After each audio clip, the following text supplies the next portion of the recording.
Selamat datang kembali di pembahasan mendalam kita.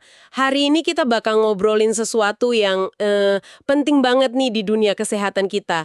Soal standar baru untuk rumah sakit yang sekaligus jadi tempat belajar. Nah, kita pegang sumbernya nih. Keputusan Menteri Kesehatan yang baru sering disebut Starkes 2024. Anda pernah kepikiran nggak gimana sih rumah sakit itu ngejaga kualitas layanan kalau ada katakanlah calon dokter atau nakes yang lagi praktik di sana? Ternyata standarnya malah dibikin lebih tinggi loh. Kita coba yuk, bedah yuk. Betul sekali.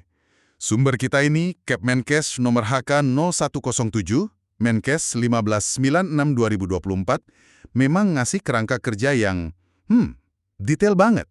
Intinya sih, gimana caranya mengelola resiko. Kan ada peserta didik yang masih belajar ya, tapi sekaligus kehadiran mereka itu justru dimanfaatkan buat dorong peningkatan mutu. Gitu, jadi ya menyeimbangkan dua hal penting ini. Paling penting buat Anda tahu dari aturan baru ini. Sip, kita mulai dari dasarnya dulu kali ya. Soal kerjasama. Katanya perlu ada kerjasama resmi yang kuat nih antara rumah sakit sama institusi pendidikannya. Ini bukan cuma formalitas di atas kertas aja kan?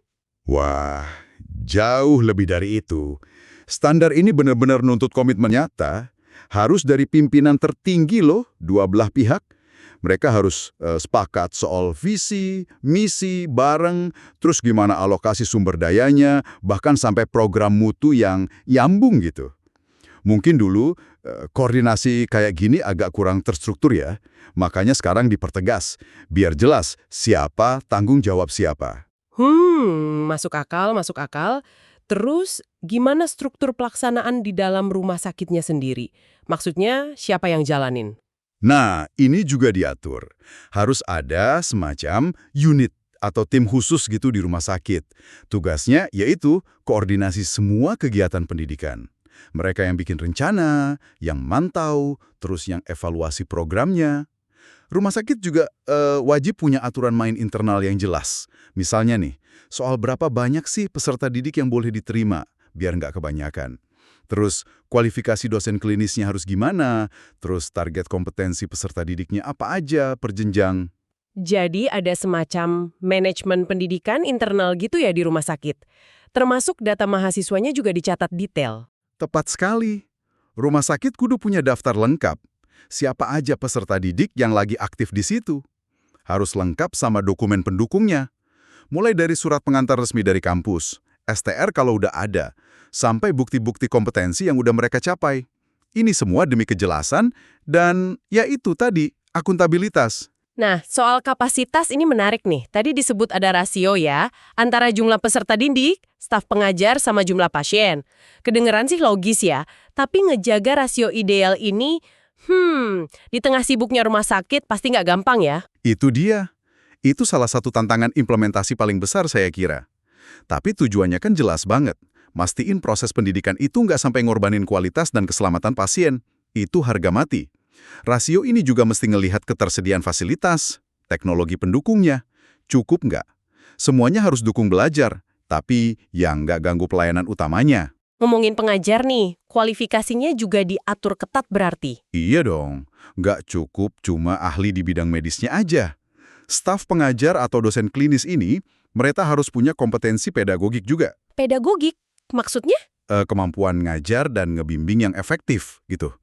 Plus, harus punya surat tugas atau kewenangan klinis yang jelas dari rumah sakit dan dari kampusnya. Dan ini nih yang sering jadi perhatian kita semua, pengawasannya gimana? Ya, gimana mastiin peserta didik ini diawasi dengan baik? Ini poin krusial banget. Harus ada penetapan tingkat supervisi yang jelas buat tiap peserta didik. Disesuaikan sama jenjangnya dia, sama kompetensi yang udah dia punya. Jadi beda-beda ya tiap orang ya? Betul. Sejauh mana dia boleh mandiri, kapan harus didampingi full, gitu. Dan yang penting banget, proses supervisi ini wajib hukumnya didokumentasikan. Biasanya sih pakai logbook ya. Ya juga, aman semua. Peserta didiknya pun mesti tahu siapa supervisornya, seberapa sering supervisinya. Jelas gitu. Oke, jadi intinya, semua proses pendidikan ini ujung-ujungnya harus tunduk pada prioritas utama ya, yaitu mutu dan keselamatan pasien. Benar sekali. Standar ini negasin banget itu. Seluruh kegiatan pendidikan klinis itu harus sejalan sama aturan internal rumah sakit, terutama yang nyangkut program mutu, keselamatan pasien, PPI atau pengendalian infeksi, sampai penggunaan obat yang aman. Makanya, peserta didik wajib banget dapat orientasi soal semua ini sebelum mereka turun langsung. Tapi menariknya tadi dibilang mereka nggak cuma diawasin ya, tapi juga didorong buat terlibat aktif dalam upaya peningkatan mutu itu sendiri. Iya, itu salah satu aspek yang menurut saya bagus ya.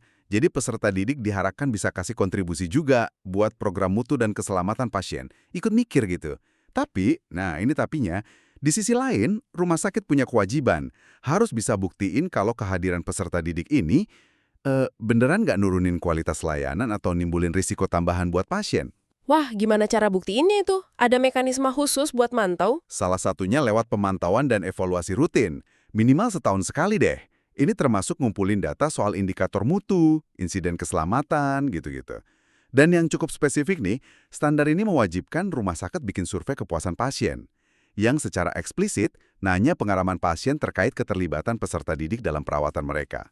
Oh iya, sampai segitunya? Iya, jadi suara Anda sebagai pasien itu jadi bagian penting dari evaluasi ini. Wah, keren juga ya sampai ada survei kepuasan pasien yang spesifik nanya soal keterlibatan mahasiswa. Itu nunjukin keseriusan standar ini buat dengerin langsung dari pasien ya. Jadi kalau kita simpulkan nih, standar STARCASE 2024 ini kayaknya upaya yang komprehensif banget ya buat nyeimbangin dunia pendidikan sama pelayanan di rumah sakit pendidikan. Tujuannya, ya menciptakan lingkungan belajar yang aman, berkualitas tapi di saat yang sama, Anda sebagai pasien tetap aman, terjaga keselamatannya, bahkan dengan standar yang lebih tinggi. Yang patut kita apresiasi mungkin ya, gimana regulasi ini nyoba ngubah potensi resiko, kan peserta didik masih belajar tuh. Jadi sebuah sistem yang terstruktur, diawasi ketat, dan harapannya malah bisa ikut naikin kualitas layanan secara keseluruhan.